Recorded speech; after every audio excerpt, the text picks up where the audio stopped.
Okay, आज के lecture में हम करेंगे लाइन इंटीग्रल और ग्रीन्स थ्योरम। स्टार्ट करते हैं लाइन इंटीग्रल से। What do you mean by line integral? Any integral which is evaluated along a curve that is known as line integral.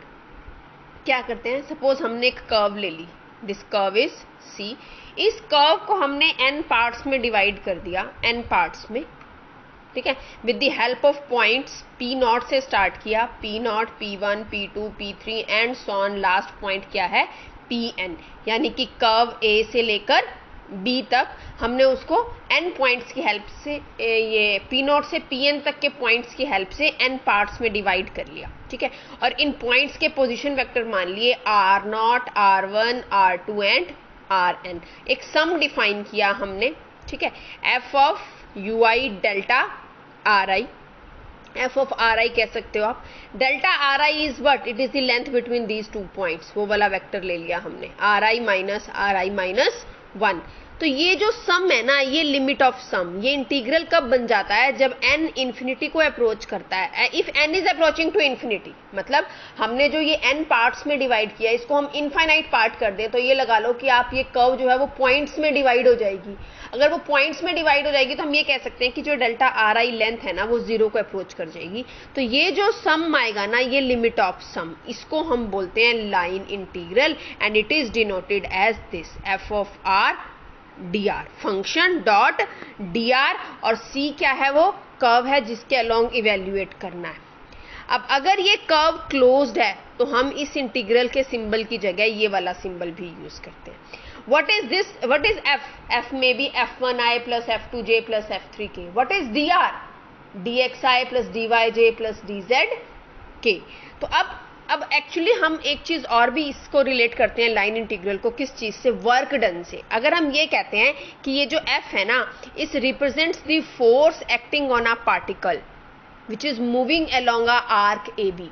कोई एक पार्टिकल है जो एक आर्क के अलोंग मूव कर रहा है, F मान लो जो है वो फोर्स लग रही है उस पे, तो A से B तक मूव करने के लिए जो टोटल वर्क डन होगा ना, वो इस लाइन इंटीग्रल के इक्वल होगा, A to B F dot dr।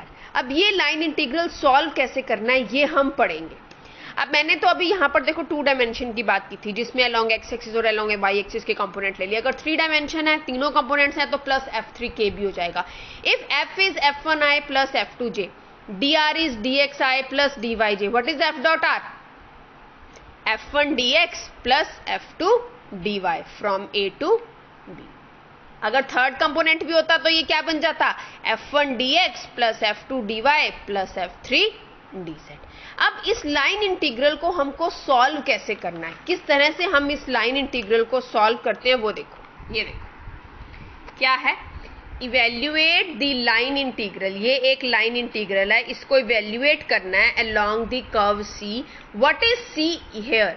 C is a square formed by the lines y is equal to plus minus 1 and x is equal to plus minus 1। हमें इसको evaluate करना है। ध्यान से देखो, f dot dr खुला हुआ है, f1 dx plus f2 dy, f1 dx plus f2 dy। अब हम सबसे पहले ये कर्व ड्रॉ करेंगे। ये कर्व क्या है, 4 लाइन से स्क्वायर बना रखा है। कौन कौन सी 4 लाइन्स हैं?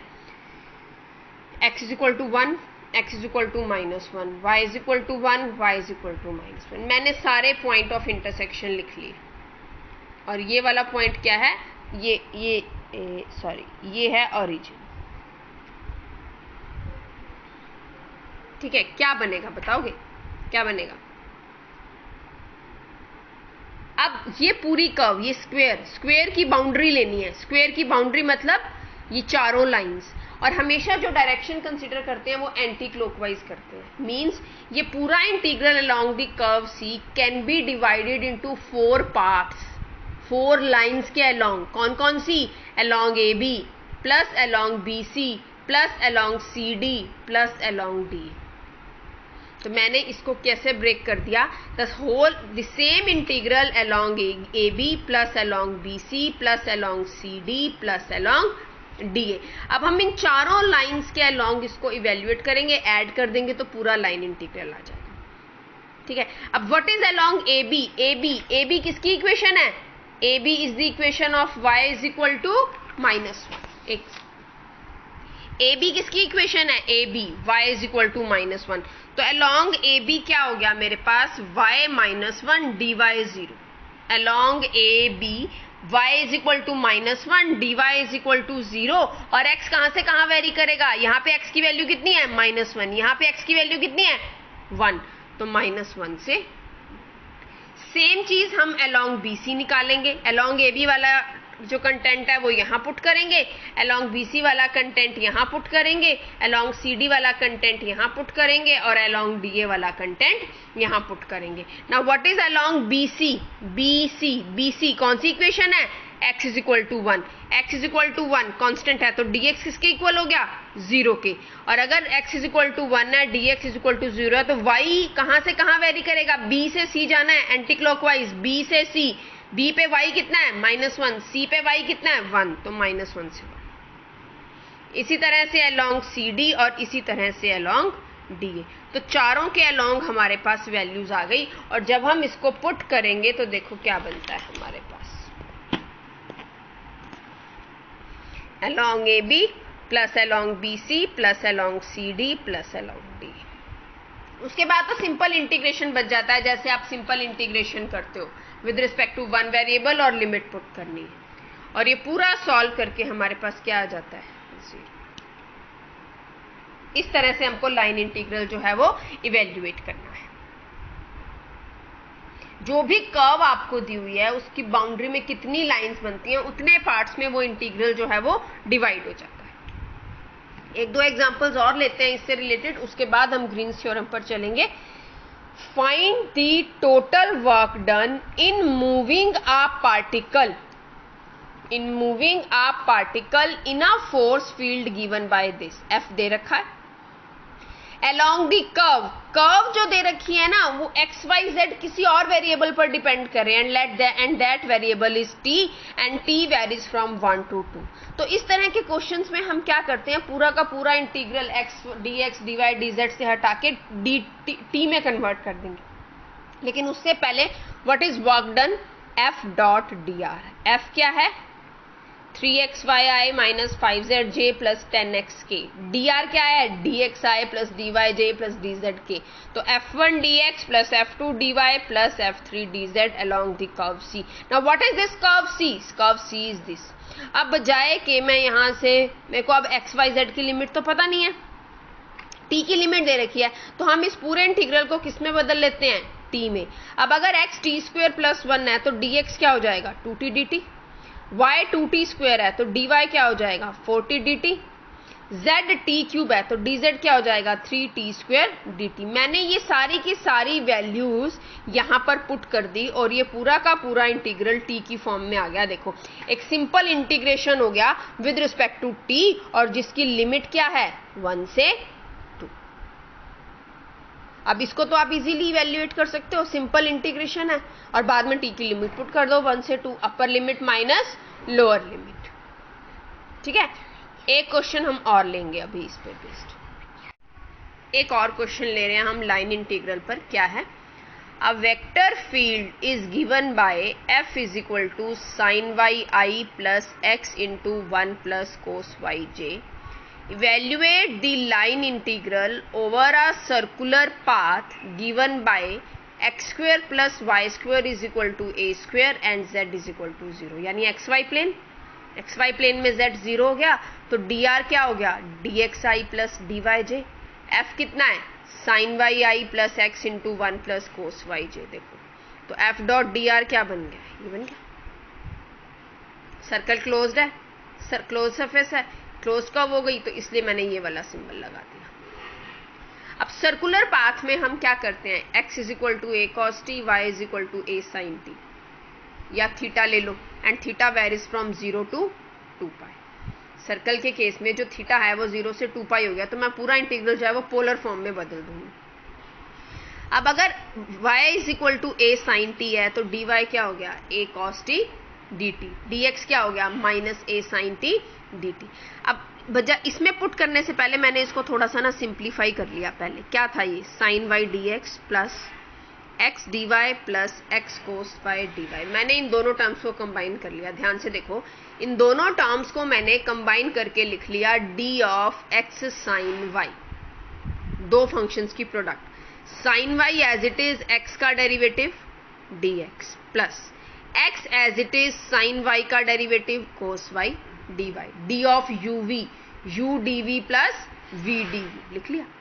अब जब d, अब इसको कर दो आप पोलर में चेंज कर दो। x की जगह क्या पुट कर दो, a cos t, y की जगह क्या पुट कर दो, a sin t, dy की जगह क्या पुट कर दो, a cos t dt।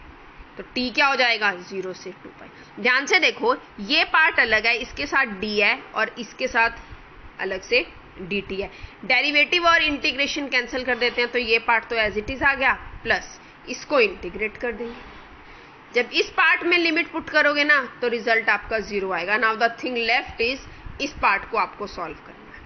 a square बाहर ले लें, cos स्क्वायर t को क्या लिख सकते हो, cos square t can be written as 1 plus cos 2t divided by 2। इसको सॉल्व कर दिया, पाई a स्क्वायर। इस तरह से हम इसको सॉल्व कर सकते हैं। ये था हमारे पास लाइन इंटीग्रल। अब हम पढ़ेंगे what do you mean by Green's theorem, और उसके अंदर हमारा जो है वो लाइन, 3 थ्योरम्स पढ़नी है हमने वेक्टर इंटीग्रेशन में। पहली है ग्रीन्स थ्योरम, उसके बाद आती है स्टोक्स थ्योरम और उसके बाद आती है गॉस डाइवर्जेंस थ्योरम, और इसमें से क्वेश्चन भी जरूर आता है। ग्रीन्स थ्योरम क्या कहती है, अगर हमारे लाइन इंटीग्रल को डबल इंटीग्रल में कन्वर्ट करती है ग्रीन्स थ्योरम। प्रूफ नहीं करना है, बट स्टेटमेंट इसकी याद रखनी है। जब भी क्वेश्चन में ग्रीन्स थ्योरम कहीं पर भी अप्लाई करो, पहले जनरल स्टेटमेंट लिखोगे उस थ्योरम की। क्या कहती है Green's theorem, Green's theorem says that अगर हमारे पास ये दो फंक्शन है, 2 डायमेंशनल की बात करें, इसमें सिर्फ एक्स और वाई कंपोनेंट लेके चलेंगे, फाई और साई दो फंक्शंस हैं और इनके पार्शियल ऑर्डर डेरिवेटिव्स, ये फाई वाई का मतलब क्या है, partial order derivative of phi with respect to y, partial order derivative of psi with respect to x, ये कॉन्टिन्यूअस हैं एक रीजन ई में which is bounded by a closed curve C. तो ये इंटीग्रल इस डबल इंटीग्रल के equal होता है। Phi D x plus psi D Y, ये लाइन इंटीग्रल बनेगा f1 dx plus f2 dy। कई केसेस में लाइन इंटीग्रल इवेल्युएट करना मुश्किल हो जाता है, तो वहां हम ये डबल इंटीग्रल इजीली इवेल्युएट कर सकते हैं। वहां आप डायरेक्ट ग्रीन्स थ्योरम अप्लाई कर सकते हो।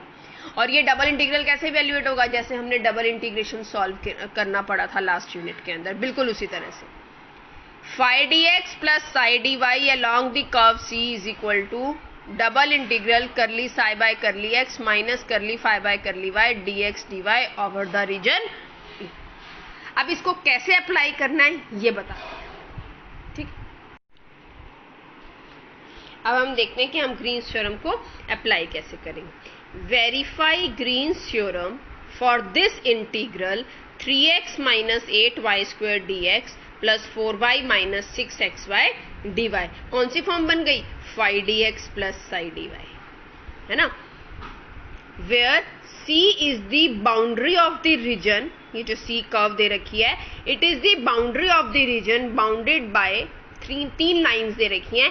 First is x is equal to 0, y is equal to 0, x plus Y is equal to 1। Solution कैसे करेंगे अब हम इसको, ये आपको दे रखा था, है ना, 3x minus 8y square D x plus 4y minus 6xy dy। तो ये वाला फंक्शन क्या बन गया, फाई, ये वाला फंक्शन क्या बन गया, साई। तो कौन सी फॉर्म हमारे पास फॉर्म बन गई, phi D x plus psi D Y. तो फाई क्या हो गया, phi, phi is 3x minus 8y square and psi is 4y minus 6xy dy, ठीक है। क्या किया हमने, जब इस पे ग्रीन्स थ्योरम अप्लाई की, तो अकॉर्डिंग टू ग्रीन्स थ्योरम क्या होता है, phi D x plus psi D y along the curve C is equal to curly psi by curly x minus curly phi by curly Y D x D y over the region E. मैंने सिर्फ mathematical form लिखी है, आप जब लिखोगे तो पूरी statement लिखोगे जो अभी इससे पहले हमने की थी। अब यहाँ से करली फाई बाय करली वाई निकाल लिया, माइनस 16y आ गया, करली साई बाय करली एक्स निकाल लिया, वो क्या आ गया, minus 6y। Now the main thing is कि हम अब रीजन को ड्रॉ करेंगे। What is that region, 3 lines दी हुई थी, x is equal to 0, x is equal to 0 मतलब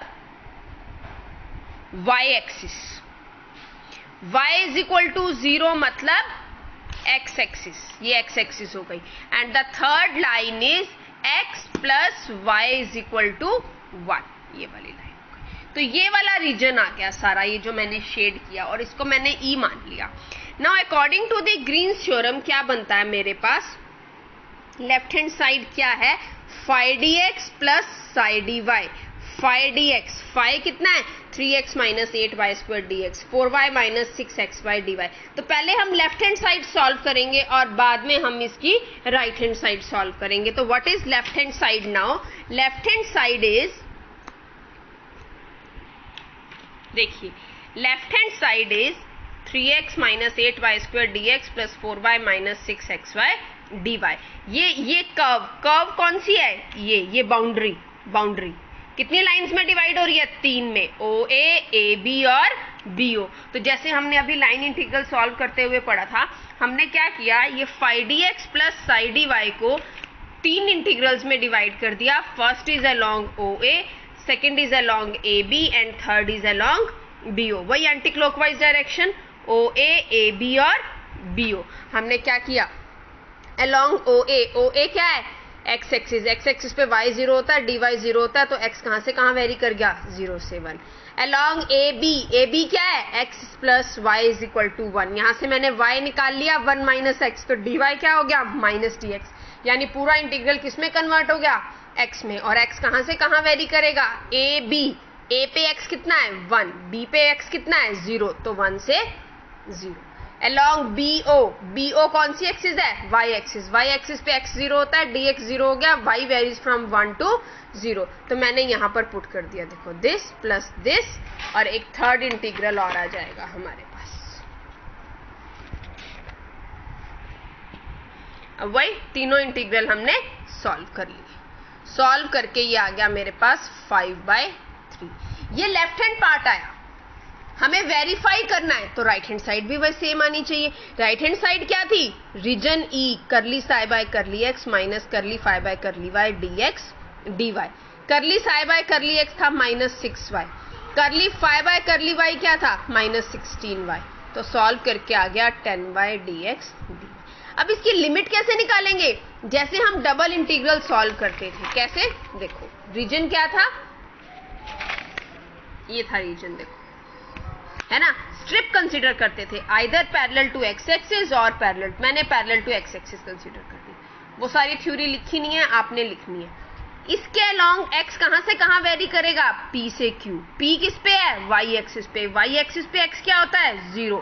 q किस पे है, x plus Y is equal to 1 पे, x plus Y is equal to 1 पे x क्या है 1 माइनस वाई, और y 0 से 1। तो यहां पर मेरे पास इंटीग्रल क्या बन गया, देखो 0 से 1 माइनस वाई, 0 से 1 10y dx। पहला इंटीग्रेशन किसके विद रिस्पेक्ट टू, x के, फिर अगला इंटीग्रेशन y के। देखो सॉल्व करके 5/3 आ गया, और ये भी 5/3 आ रहा था। Left hand side is equal to right hand side, hence result is verified, hence Green's theorem is verified. ठीक है, एक एग्जाम्पल हम और लेंगे ग्रीन्स थ्योरम से ही रिलेटेड। देखिए कई क्वेश्चन किस तरह से आता है, या तो ग्रीन्स थ्योरम वेरीफाई करनी आती है या evaluate using Green's theorem. Evaluate this integral phi D x plus psi D Y using Green's theorem around the boundary of the region y square is equal to 8x and x is equal to 2। Evaluate करना है, verify नहीं करना। ठीक है, evaluate सबसे पहले तो Green's theorem apply करो, phi D x plus psi D y is equal to curly psi by curly x minus curly phi by curly Y D x D y. यहाँ पूरी स्टेटमेंट लिखनी है ग्रीन्स थ्योरम की, सिर्फ mathematical form नहीं लिखनी। Phi क्या है, x square minus 2xy, Sai क्या है एक्स स्क्वायर वाई प्लस 3, मैंने पुट कर दिया यहाँ पर, ये आ गया। नाउ द थिंग इज, ये इंटीग्रल हमारा ये आ गया। अब हम इसको नहीं सॉल्व करेंगे, हम इसको सॉल्व करेंगे यूजिंग ग्रीन्स थ्योरम है। अब इसको सॉल्व करने के लिए मुझे लिमिट चाहिए। लिमिट कहां से आएगी, रीजन ड्रॉ करो। रीजन क्या था, y square is equal to 8x parabola, ये बनेगा, x इज इक्वल टू 2, ये तो रीजन ये सारा आ गया, ये वाला, ठीक है। अब इस रीजन में मैंने स्ट्रिप कंसीडर कर ली parallel to x axis, along which x varies from p to q। p किस पे है? पैराबोला। पैराबोला पे x की वैल्यू y²/8। q किस पे है? इस लाइन पे। लाइन पे x की वैल्यू 2, तो y²/8 से 2 तक। y कहां से कहां वैरी करेगा? क्योंकि ये पूरा रीजन है और ये हमने पॉइंट ऑफ इंटरसेक्शन निकाले थे, ये 2 4 आया था, ये 2 -4, तो y की वैल्यू -4 से 4। अब इसको इवैल्यूएट कर लो जैसे आप डबल इंटीग्रल इवैल्यूएट करते थे, देखो, और ये आपके पास सॉल्व करके आता है 128/5। ठीक है।